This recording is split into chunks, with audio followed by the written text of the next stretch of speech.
এই তিনটি কাজ আল্লাহর ভালোবাসা আনে। নাম্বার ১, নামাজ আদায়। নাম্বার ২, সত্য কথা বলা। নাম্বার ৩, দান করা। এই তিনটি গুনাহ জীবন নষ্ট করে। নাম্বার ১, মিথ্যা বলা। নাম্বার ২, গীবত করা। নাম্বার ৩, হিংসা করা। প্রিয় বন্ধুরা, এই তিনটি আমল গুনাহ মাফ করে। নাম্বার ১, তওবা করা। নাম্বার ২, ইস্তেগফার করা। নাম্বার ৩, দোয়া করা। প্রিয় বন্ধুরা, এই তিনটি অভ্যাস সফলতা আনে। নাম্বার ১, সময়ের মূল্য দেওয়া। নাম্বার ২, পরিশ্রম করা। নাম্বার ৩, ধৈর্য রাখা। এই তিনটি অভ্যাস সম্পর্ক নষ্ট করে। নাম্বার ১, রাগ। নাম্বার ২, সন্দেহ। নাম্বার ৩, অহংকার। এই তিনটি কাজ রিজিক বাড়ায়। নাম্বার ১, তাকওয়া অবলম্বন করা। নাম্বার ২, দান করা। নাম্বার ৩, আত্মীয়তার সম্পর্ক রাখা। প্রিয় বন্ধুরা, এই তিনটি আমল কবরের আযাব কমায়। নাম্বার ১, নামাজ। নাম্বার ২, কুরআন তেলাওয়াত। নাম্বার ৩, দান। বন্ধুরা, এই তিনটি কাজ হৃদয় কালো করে। নাম্বার ১, বেশি গুনাহ। নাম্বার ২, আল্লাহকে ভুলে যাওয়া।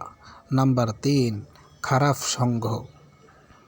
এই তিনটি গুণ মানুষকে মহান করে। ১, নম্রতা। ২, ক্ষমা। ৩, দয়া। এই তিনটি কাজ শান্তি আনে। ১, আল্লাহর উপর ভরসা। ২, ধৈর্য।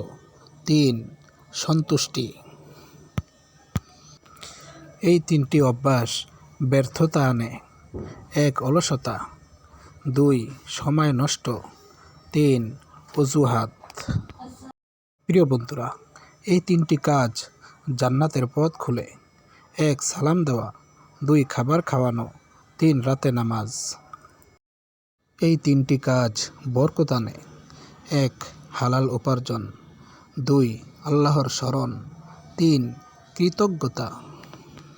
এই তিনটি গুনাহ আল্লাহ অপছন্দ করেন। নাম্বার ১, অহংকার। নাম্বার ২, মিথ্যা।